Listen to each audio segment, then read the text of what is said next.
I'm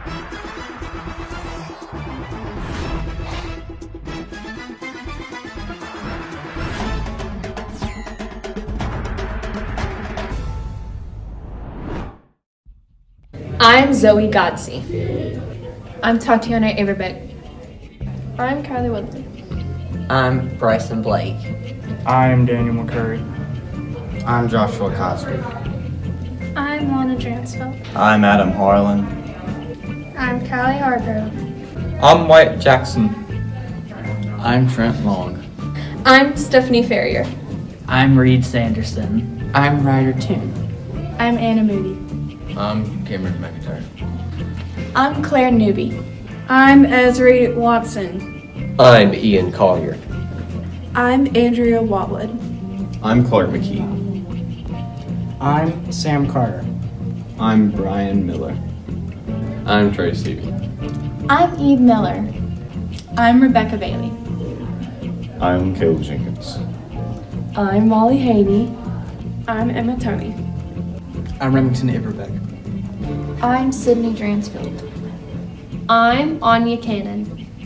I'm Hannah Long. I'm Brodie Lindsay. I'm Canon Jackson. I'm Heidi Chatelain. I'm James Irvin. I'm Katie Floyd. I'm Jacob Davis. I'm Benjamin Bradley. I'm Tucker Lynn. And this is Renaissance News 60 Minutes.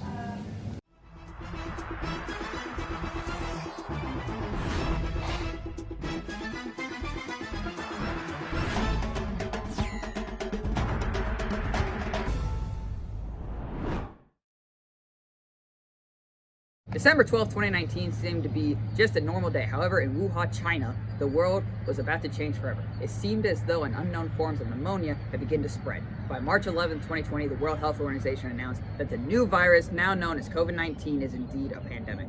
Welcome to ARS News 60 Minutes. This is your host, James Irvin. How has this pandemic changed the world? Back to you on location, Heidi. Thank you, James. The world has definitely changed since the start of 2020. Let's begin to discover in detail just how the pandemic started, and the changes and effects of COVID-19 will flow right out of it. My name is Jacob Davis, and today we're going to be exploring how COVID-19 started. How did COVID-19 start? How did it spread so quickly? Experts have speculated that it started in bats and made its way to Wuhan to something called a wet market. A wet market is a place in which you can buy fresh meat and fish. We assumed that somebody had bought a piece of meat that had been infected with COVID-19. Locals began to contract the new virus, and it spread like wildfire across the world.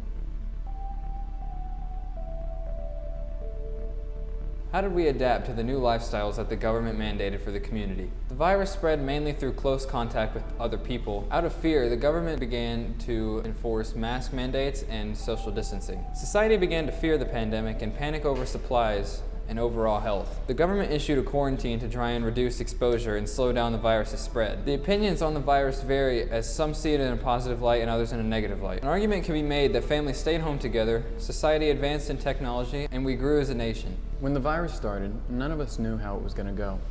We saw many businesses shutting down, along with us not knowing what was going on. Our society had to adapt. Our schools moved online, we changed to online shopping, and we had to stay home for extended periods of time. The world as a whole recovered together. We still have to take many precautions to prevent it from happening again.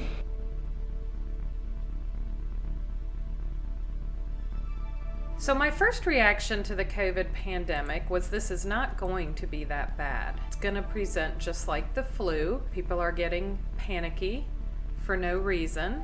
But it didn't take long for me to realize that this was going to develop into something more significant. With the company I was working at, we started following the CDC guidelines and protocols. We started wearing masks, we started taking daily temperatures, and we tried to limit where we were going, both as a company and then also personally with my family. Over the course of the pandemic, many people were deprived of their jobs and sent into poverty. Small businesses were shut down, stores would struggle to keep items in stock, and the world was in a state of terror. With the death tolls climbing every day, we shut down and continued to take precautions. It took 2 years to overcome the fear of the virus and begin to resume an effective economy with few COVID restrictions. Like most viruses, it mutated, but this time we responded properly and took proper precautions.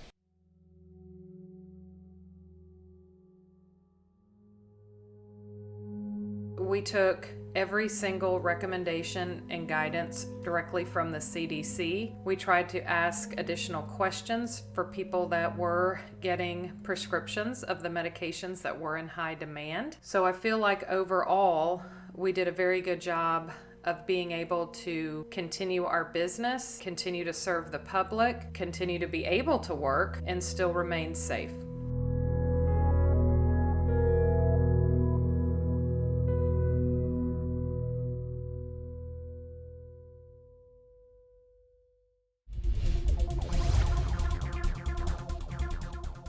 And now that the COVID-19 pandemic has hit almost every part of the world, it's also been able to inspire people to spread knowledge to others. This can be with articles, blogs, social media, and even PSAs to get the word out. In fact, we have our own collection of PSAs created by our own students. 10 equals that. Well, no, because minus 5, because Johnny had 19 bottles. You're not wearing your mask properly. What? Let me see that. Excuse me? Hey, what are you doing?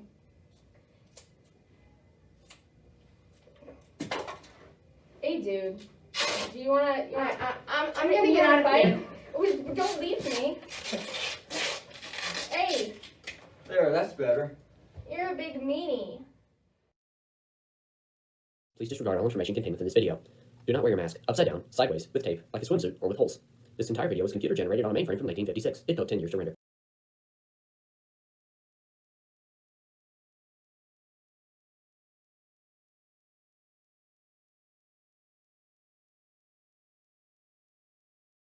Hello, students. How are your weekends? Hi, Mr. Toon. My weekend was good.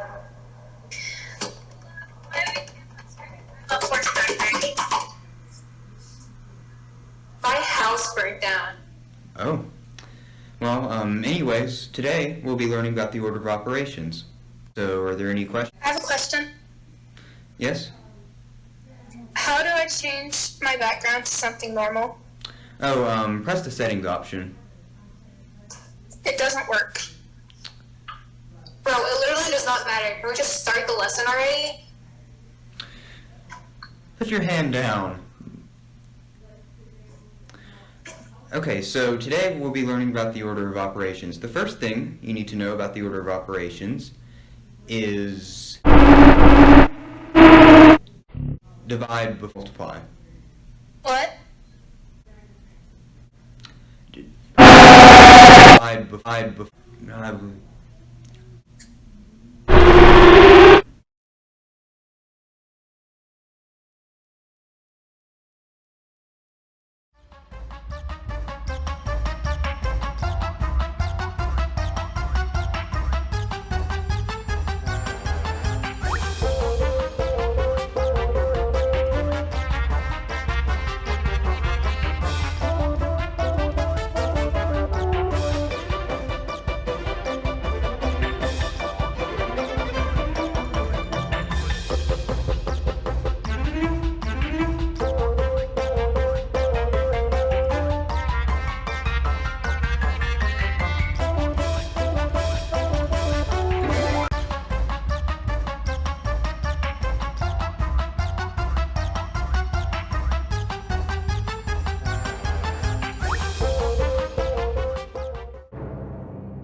It's our computer. I miss the old days when we didn't have electronics.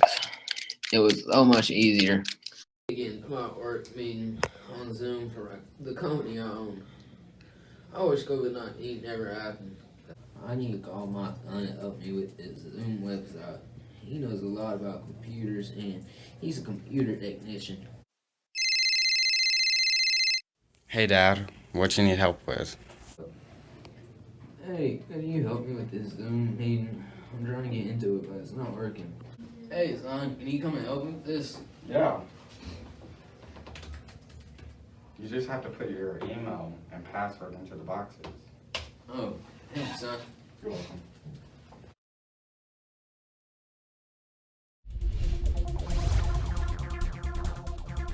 Keeping as many people safe as possible is our #1 priority. So how were people's daily lives affected by the peak of the pandemic? Of course, this would impact jobs, families, schools, and more. But how did it affect them? Let's take a look. You have all been a first-hand witness of our post-COVID world, how this deadly pandemic has affected every aspect of our lives. But what about our work life? Doctors, nurses, teachers. In this segment of 60 Minutes, we will reflect on the impact of COVID-19. It's no secret that COVID-19 changed the ways of the working world. For instance, teleworking has made its debut thanks to this strange virus. To gather some opinions about the possible reasons why this could be the case, we conducted a survey with the TriPoint Solutions LLC employees and a few from USAS and Allpoints. These are all located in the Research Park Center of Huntsville, Alabama. These teleworkers employed in Research Park submitted responses. They all conveyed that teleworking has been a positive experience for them. The majority expressed that the worst part about teleworking is having to communicate constantly through a screen. However, when answering the question about the best part of teleworking, there were differing opinions. Half of them expressed that the most challenging part of teleworking is having to do everything through a computer. When asked if they took advantage of this flexible time to travel, 60% of them chose the stayed-at-home option. It was surprising to see that both extroverts and introverts agreed that working remotely has been more of a positive experience than a negative one. Since extroverts stereotypically crave more social interaction than introverts, I would have believed extroverts would have longed for a return to the traditional office setting. That is not the case, as the vast majority of participants agreed that working from home was far superior to working in offices. Given the data here, it makes sense that such a wide range of society would want to continue this route considering the numerous benefits. Who doesn't want to sleep in later, have a 10-second commute, feel cozy in comfort, and sip their coffee simultaneously while working? This pandemic shifted every part of our daily lives, but who did everyone turn to when people were dying from a currently incurable sickness? Here is unmediated insight from Athens Limestone Hospital's president, Tracy Collins. How long have you been the president of the hospital? I have been the president since July of 20. I was interim from the end of July until December. Our previous president resigned mid-pandemic. Really? What did you do before that? I was the chief nursing officer. Okay. And I had done that since 2017. Got you. Okay. My first one was, what was the hardest thing to experience while working during the pandemic? Well, I'll go first and then I'll let Max answer. Okay. So the unknown was overwhelming at first.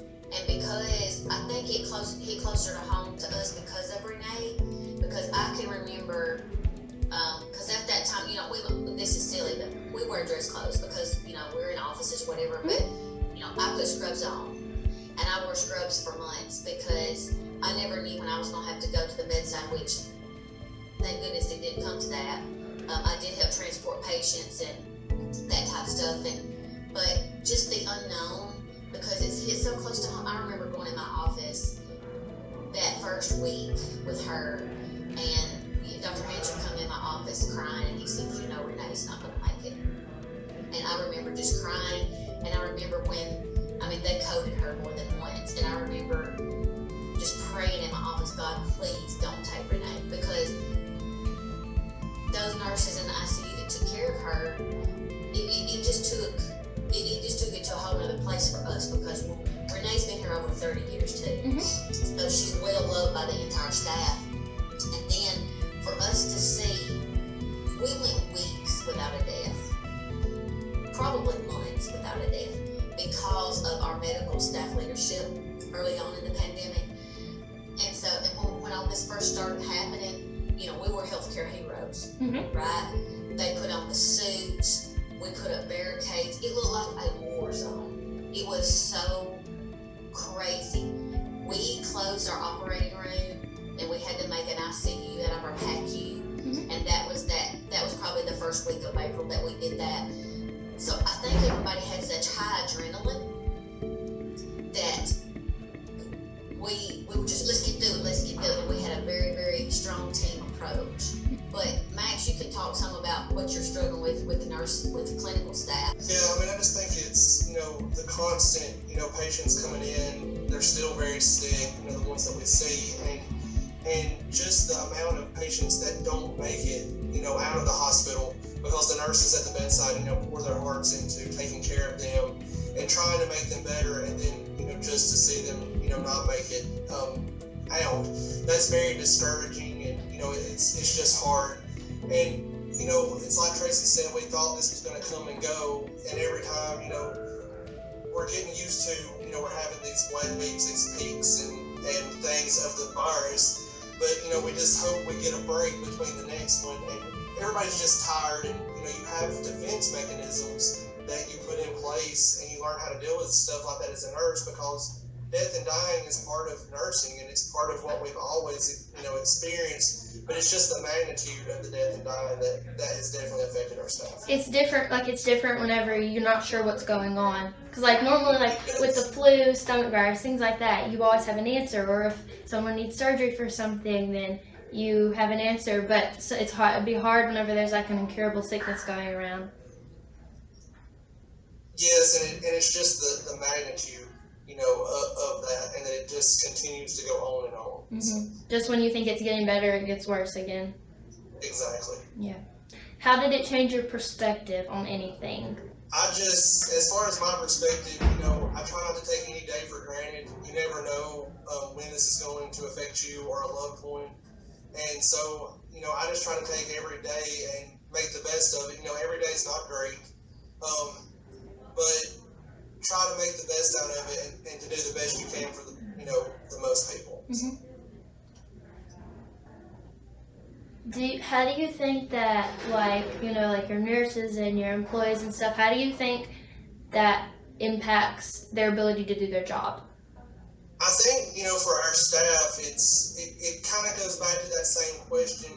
As a nurse, you give and give and give. And, there's a thing called, where you have compassion fatigue because you give so much. And just so much need. And they've done it for so long, and they continue to do that. And it's hard, because we don't have the number of staff that we need to have. Mm-hmm. As Tracy said, it's not been as bad here as other places, although it's still not where we need it to be. And you can only give so much, and, people, I think that they give at work, and then it's, hard to continue to go home and care for their families like they used to. And it just affects you as a person, totally. Mm-hmm. As Tracy said, we've done things as an organization to try to help the staff and to let them know that they're supported. Tracy and I both go out on the floors and meet with the staff and talk with them. And sometimes that's all they need is just to talk and to share their feelings. And, we really do care. This is the most caring place I've ever worked. And without our employees, we couldn't take care of our patients or I think it's really awesome whenever a nurse can endure this much stress and panic and worry with their job and still be able to take care of people and themselves. So. Well, we try our job, and I'm a nurse. Mm-hmm. I was a nurse before, obviously, but our job is to make people better. Yes. And when we lose a patient, I think any nurse, I think I can speak for any nurse that has the same passion, I guess I do. Anytime you lose a patient, a little part of you feels like you failed. Yes. But you have to realize that dying is part of life. Mm-hmm. But we see so much more people get better here, and with this pandemic, we have given 120%, and you do, and like I said, at times it's looked like a war zone, and then to continue to lose people. I mean, a couple of weeks ago we had 5 deaths in a week just from COVID, mm-hmm. and that's a lot, And if they had and I won't say if they had just been vaccinated, they probably would have survived, but your chances of survival are so much higher with vaccination. Yeah. For this portion of the video, we discussed our findings about teleworking and how hospitals have adapted to this mutating virus. I am Heidi Chatelain, signing out, and thank you for watching our segment of 60 Minutes. Let's take a deeper look into the effect that COVID had on restaurants. During the COVID-19 pandemic, did you ever think of the circumstantial struggles of restaurants from which you were ordering from? COVID-19 has had a significant impact on restaurants and their employees. Today, we will be taking a closer look at how they dealt with the pandemic and what is still affecting them to this day by interviewing the local restaurants of Athens, Alabama. In 2020, restaurants experienced supply chain disruptions, and they have only become worse since then. The restaurant industry in Athens, Alabama is no exception. Stephanie Ferrier, on location for Renaissance News, interviewed Evan and Daniel, managers of Lawler's Barbecue, a local restaurant chain in North Alabama, to get their frontline perspective on the situation. I'm Stephanie with Ren News, and I had an interview with the management at Lawler's in early February. Did the change in the supply chain affect your menu? So I don't think it affected our menu exactly. But it affected what we were able to get our hands on, to where, usually we have a specific box that the potato comes in, and then it's like, oh, well, they're not making those right now, so we're putting it in a different box. So it affected the way we did things in the back, making the food and everything. We are now on location for Renaissance News. This is Gina Martinez, the owner of Lucia's, a local Mexican restaurant in downtown Athens. I spoke with Miss Martinez in February, and this is what she had to say. I asked Miss Martinez, how was your business hours affected? She said our business hours didn't change, however, the main thing that affected us during COVID was we just had to do everything to go. How were your hours affected? Personally, my hours kind of stayed the same. I didn't really change much. What about you, Dan? My hours they went up a little bit. Restaurants have also been struggling to find walk-in customers. Those who have survived utilized food delivery services such as DoorDash, Uber Eats, and Grubhub. During the pandemic, 112 million Americans, or about 60% of the population, used food delivery services. Food delivery services have grown since 2019, and it's all due to COVID. Did you use delivery services before the pandemic started? Yeah, so we had Grub South is what we did, and we recently switched to DoorDash. Once people started using the delivery services a lot more, they started taking off during the pandemic and everything, so I think that is what kind of forced us to make that change, to where we're like, okay, we're not getting the business we could be getting with one, so we started with the other. Because I asked Miss Martinez, do you use delivery services after opening? She said yes, we offered curbside pickup and Grub Scout. We still offer curbside pickup as well, even though we are open. Did you lose any employees because of the pandemic? We didn't personally lose any, but I think some restaurants did. Employment rates dropped from 82.5% of Americans ages 25 to 54 to just 70% of Americans. However, the unemployment rates did the exact opposite. They went from under 2 million a week to at one point over 6 million unemployed workers in America. I asked Miss Martinez, how did COVID affect your employment? She said, well, right now we are good, but it did affect us. Some people didn't want to come back to work. We didn't see a lot of change, but most of our employees had been with us for years, thank goodness. But we did have a time where my husband was working a lot because people were calling in sick. It was just a whole deal. Was shutting your doors a concern? Well, it's a concern because we want people to be able to come in and eat. We want them to be able to spend more time in the restaurant where we can interact with them more and build more relationships and provide good service. We have more opportunities to do that. And we cater to a lot of different people, and it has affected us because we want to help the construction workers that need a place to go sit down and eat. And that was one of the main things with having drive-through only. Didn't have a nice warm place to sit and eat. Some restaurants lost business and were forced to shut down, and some places had to stay that way. Most restaurants were able to stay open, but most lost revenue, as you can see in the graph. By the grace of God, we're blessed to have the perfect business model to run drive-through only. We ended up doing really well with it. Our sales went up, actually.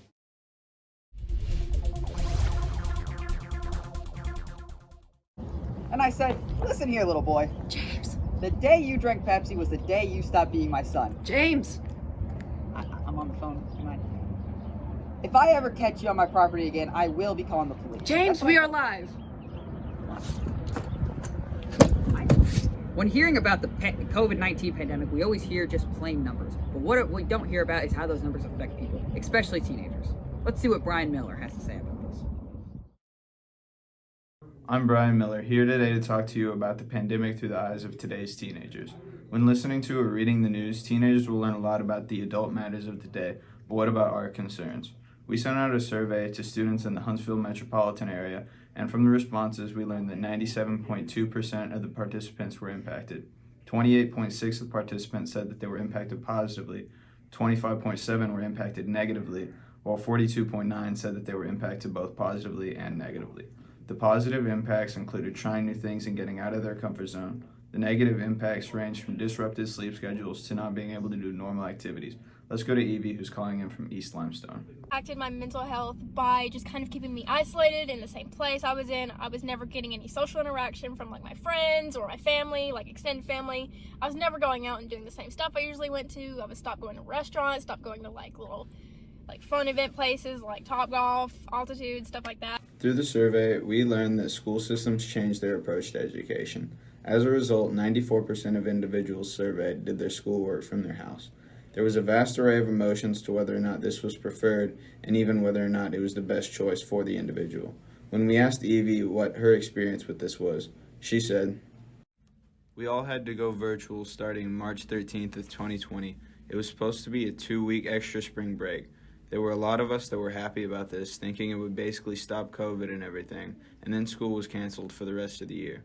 We were told if you want to come back to school you can, or you can do virtual. I chose to do virtual," she says. "In some ways this was a good decision for me, but in most it wasn't, since I'm not the kind of person who can do online learning. I mostly waited till the last minute and had bad grades, but it helped my mental health by giving me the space I needed to get my work done and allowing me to do it on my own instead of at the school's pace. Thanks, Evie, for your input." Now let's go to Jacob, who has a unique perspective on the effects of quarantine. I'm here with Jacob Davis, who has quite a different experience handling the COVID pandemic than I'm sure the rest of you had. Jacob, how are you doing today? I'm not doing too bad. Jacob, where were you when COVID first started? Like, how was your experience different than anyone else's? So when COVID started, I was in the hospital, unconscious for a few days. How had home life changed for you? I mean, you just got out of the hospital, there's a whole pandemic down, and you're just coming home. How had that home life changed? Honestly, it was kind of scary, because I came home and, I couldn't go see family. I wanted to go see my family up in Tennessee. I couldn't go see them, couldn't go out. My sister couldn't come home from college to come see me. Being in the hospital, talking about how scary that was, your home life changed, another major aspect in teenagers' lives, and that's school. So how did your school life change on top of all this?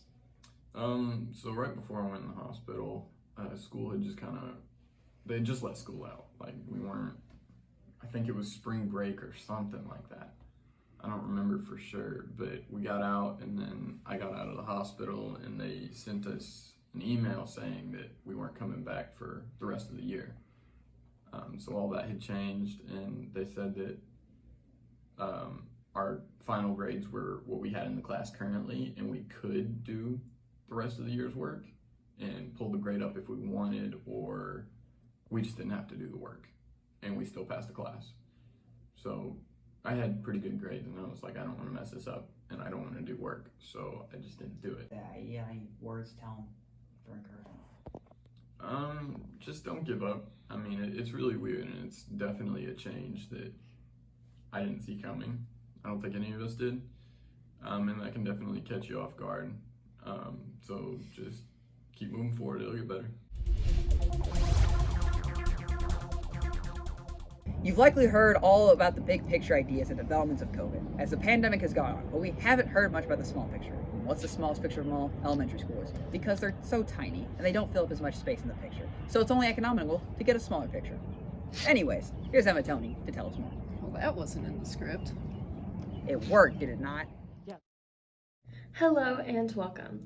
We have talked about how COVID has affected teenagers and those in the workforce, but what about those we haven't talked about yet? We should pay closer attention to the next generation of students, those in our elementary schools. So how does it affect them at such a young age? What differences can we see in them? Will this cause changes in the future? Let's take a look. Here we have Ava, Noah, Max, Cam, and Cora. So how old were you when the pandemic started? About 9. 6. 9, I think. Pre-K, I think. Kindergarten. Kindergarten. Okay, cool. The average age for these children when COVID started was 8 to 9 years old. Now these children are around 10 to 11 years old. As we can see, elementary students were very young when the world has flipped upside down. COVID was a lot for us to handle, even more for these students. Years have passed, and for these children, the new life since COVID is all they would know. Will this affect them in the long run? Let's discover what Miss Kilpatrick, a teacher at East Lawrence Elementary, thinks about these changes in students. Have you noticed any changes in the kids since they've had to start learning virtual? Yes, definitely. They're generally behind socially and academically. The class that I had when everything first started, they're now in second grade. And so we are really, really concerned with that group of kids because they have not had a normal school year ever. And so anxiety, period. We're seeing a lot of stress, a lot of anxiety, and they are behind academically and even socially as far as how to get along with others, but definitely academically. So was it hard to teach students virtually? Yes, I am not a tech-savvy person. What I did with my kids, I made a Facebook group, and I invited all my parents in, and so I did like a mini lesson every day for my kids. One of the mothers told me, she said, I learned a lot. So that was a positive with it. It was like a Band-Aid on a heart attack, but it was not the best case scenario. It was a struggle. It was a real struggle. Would you rather continue teaching virtually or have the students come to class, and why? Come to school. I thought so, yeah. It's so much easier with them being there. They need that interaction with others. They need to see how to resolve conflict. They need to have that human contact. It's much easier for me to interact, face to face than it is virtually. I mean, I still have FaceTime some kids, but it's just not the same. I can give immediate feedback. So, no, I don't want to do virtual. No, not at all. Do you think that elementary students can understand what all is happening with COVID? We don't even understand it. But I will say this, our kids handle stuff better than we do. They handle death better.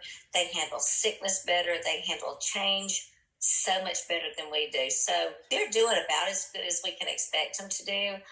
But no, I don't think they understand. And like I said, we don't either. We don't understand it. Off the top of my head, I'd say maybe the technology skills will be more advanced. Here we will interview Principal Scott from Blossomwood Elementary. I believe that people have learned to be more resourceful with regards to the problem solving. If they don't know the answer to something, even before COVID, folks would like to go to YouTube to figure out how to do something, but I think that's even more so the case now. And now that we have the internet and so forth, you don't need those kind of resources. I mean, it's all at the tip of your hands. And so I think over the last year and a half, people have realized that they can do just about anything from home, as you've seen in the news and all that. So I think that kind of leads into some of your other questions, but it's definitely changed our work ethic. So how did the quick change from in-school to virtual affect the classroom? Well, first it was probably very helpful in that we could continue to have school in a productive manner. School's often successful because of the relationships that you form. Number one, between students, and then between students and the teacher. That connection changed, and like us interviewing here, I mean, it's great, but at the same time, it's not quite the same as being right there with the person. So I think when you're talking about those types of situations in a classroom, I guess just different, not necessarily bad, but just different. What is something in the school environment that you found difficult to manage from the changes made from COVID? One was the masks, just a challenge enforcing the mandate. Initially, we thought it was going to be more controversial than it ended up being. We only had a few that wanted to send emails, and one that progressed to where there were some legal confrontations, but everything worked out. I mean, unfortunately, with a couple of spikes that we've had over the course of the school year, that's probably helped reinforce, hey, we need to be wearing masks, at least inside the school building, at the elementary level, especially since they can't, for so long they couldn't be vaccinated. The teachers and those leading in education have seen a lot of differences ever since COVID-19 has started. But what do these students think about COVID? How has it changed their life? from their point of view. Let's begin by asking Miss Harris and her daughter Ava some questions. What do you know about COVID? I just know that it's affected a lot of stuff, like with schools and how we learn, and it's just been kind of hard. What changes have happened to your school and home during COVID? We've had to wear masks and we've had to do virtual. What were some good things that happened to you during quarantine? Well, I kind of got to stay at home, and it only took about 2 hours to do work, but in that time we did learn a bunch. What did you do at home during quarantine? Played video games and went outside. Like a lot of games. That's nice. Next we have Miss Stevenson and her two sons, Noah and Max. What do you think was the biggest change in your life after COVID? Mask. Yeah.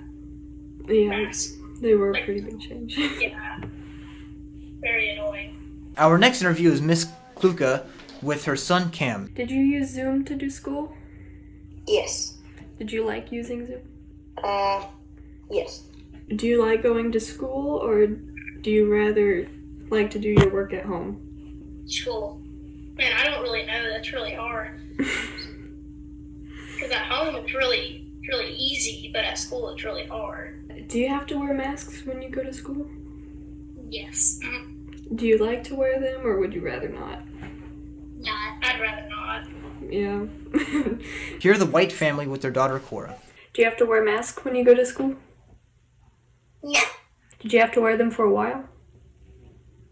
Yes. Do you like wearing them, or do you like not having to wear them anymore?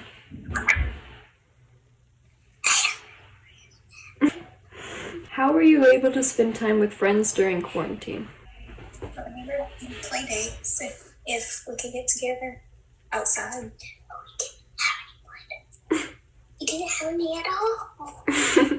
What were some things you did not like when you were staying home? I miss my friends. Aww. How did switching to online school so quickly make you feel? Like, was it hard? Was it fun? Was it stressful? It made me mad. Why did it make you mad? Because I couldn't see my friends. Oh, yeah, that makes sense. As we're all trying to adjust to this crazy new world we live in, we tend to forget about the younger generations and how they truly feel about the way life is changing. As we start asking questions, we might find ourselves thinking, is this the new normal?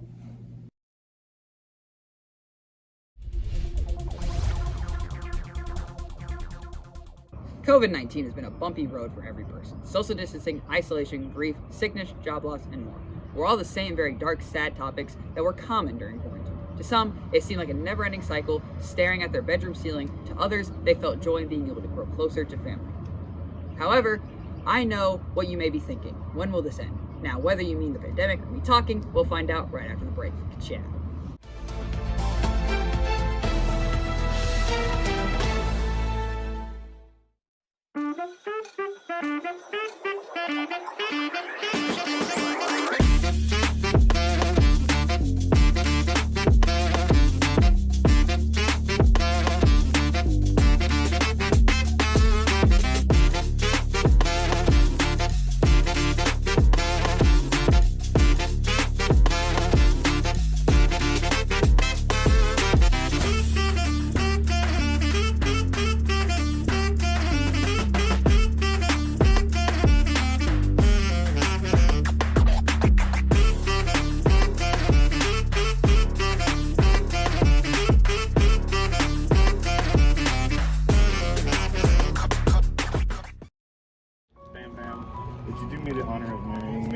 So I can be happy.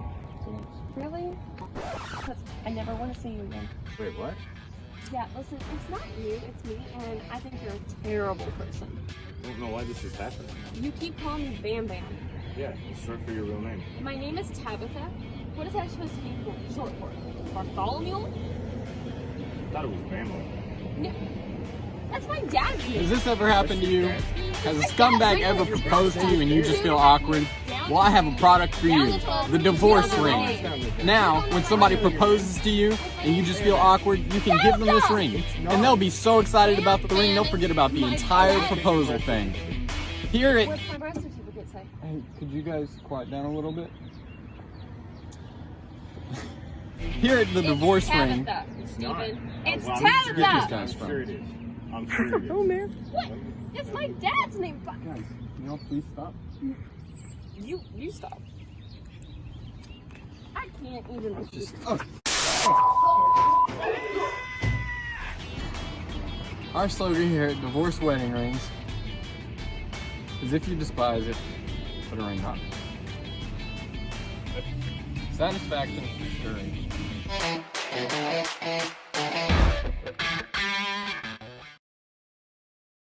Have you ever felt that reality TV shows lack diversity? Well, I have. So I made my own reality TV show with a diverse cast of one demographic. Socially anxious people. Just think of all the drama we'll get into. Go slap his drink out of his hand. No, I don't want to. Why not? I don't want to. It's I'm for scared. TV. I'm scared. Hey, go start a rumor about me. I don't want to. Do it. Why? Go say something mean. I don't want to. Oh. I'm scared. No, just do it. I don't.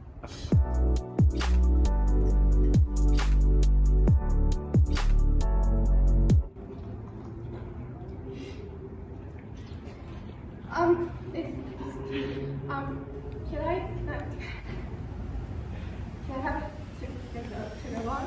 Okay.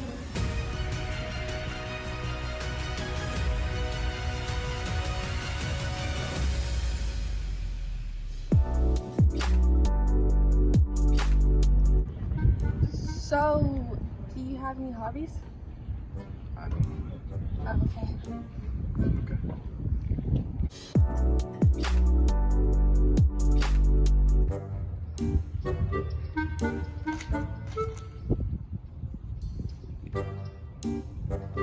Are you guys doing something yet? Reading.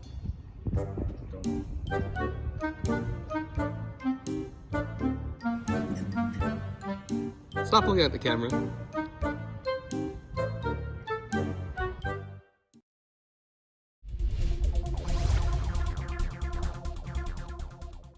Honestly, trying to figure out the future is a hard task to do.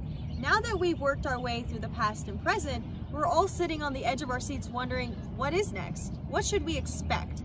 How should we handle it? It seems almost impossible for me to figure it out, so let's go to Eve in the studio. There has been much controversy regarding the COVID-19 pandemic, but one thing that we can all agree on is that we want it to be over. But how and when will the COVID-19 pandemic end? There have been many surprising similarities between the COVID-19 pandemic and the Spanish flu pandemic of 1918. Meet Dr. Paysinger, a historian and educator at the Athens Renaissance School. I'm Chris Paysinger. I'm an American history teacher, specialized in cultural history. So what I like to look at is like the impact of events on people.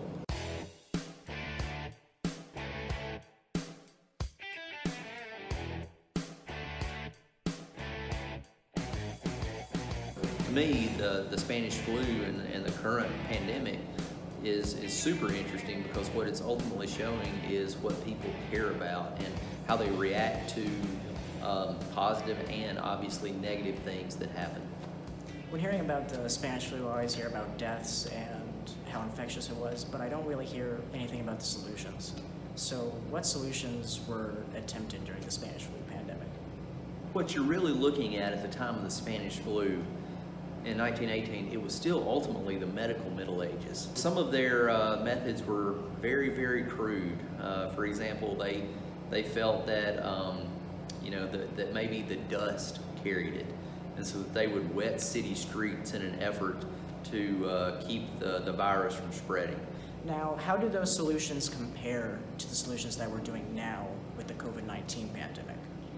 You know, even though in 1918 they were very much struggling to understand what was going on, maybe the reality is in 2020 we weren't so far removed in trying to understand this new virus. I think we all bought into the fact that maybe we did know a lot about it, when in reality scientists at the time were very much searching as much as the scientists were in 1918, 102 years prior. Let's now discuss some of the possible solutions to the COVID-19 pandemic. Isolation. one of the very first solutions attempted during the COVID-19 pandemic. During the COVID-19 pandemic, isolation may be practiced if a person is sick with the virus or if they have come in contact with someone with the virus. Masking is another possible solution that, as of January 2022, is still being encouraged in many parts of the world. Though masks do not fully protect one from the virus, they may assist in reducing the spread of COVID-19.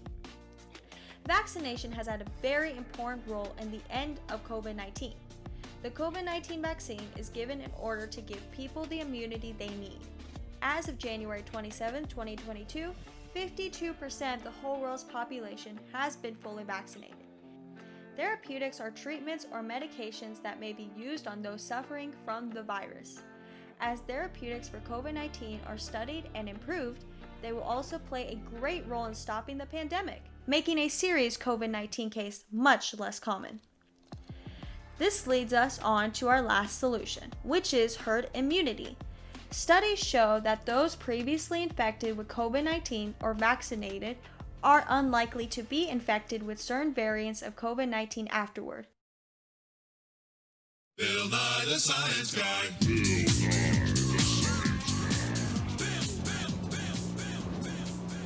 A study by the CDC performed in October of 2021 during the Delta variant shows that those who have been infected with COVID-19 then vaccinated and those who have been infected and not vaccinated have the same chances of getting infected again. The study includes data from 4 different groups: unvaccinated with no previous diagnosis, vaccinated with no previous diagnosis, unvaccinated with previous diagnosis, and vaccinated with previous diagnosis. Those with neither vaccination nor natural immunity are at the highest risk. Bummer. Those with vaccination and no natural immunity are at a very low risk. Unvaccinated with natural immunity and vaccinated with natural immunity are both at an even lower risk, with natural immunity being around 6 times more effective than vaccination alone. The Spanish flu really disappeared almost as quickly as it appeared. And we know today, of course, that was because herd immunity happened. And when that herd immunity happened, when enough people had been infected overnight, it almost ceased as quickly as it began. What do you know about case spikes during the Spanish flu? Case spikes during the Spanish flu were really just like what we've experienced with the Delta variants, the Omicron variant.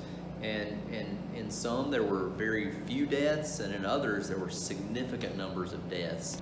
As of February 2022, the Omicron variant is giving natural immunity against both itself and former COVID variants. This is why the Delta variant has nearly disappeared, and the Omicron variant is now the cause of almost 100% of all COVID cases. The natural immunity that comes from Omicron may mean the end of this pandemic. Coupled with the COVID-19 vaccine, therapeutics, and other restrictions mentioned, the natural immunity that Omicron gives may be the solution that we've all been waiting for.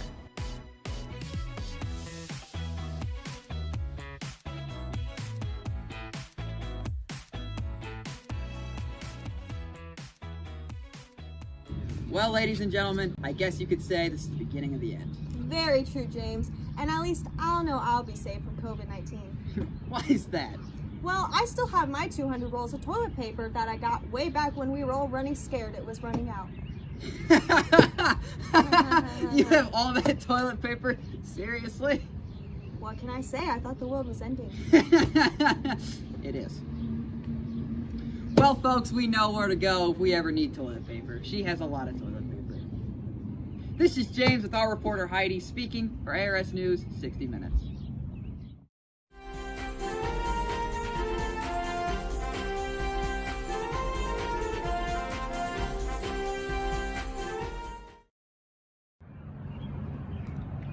Cut.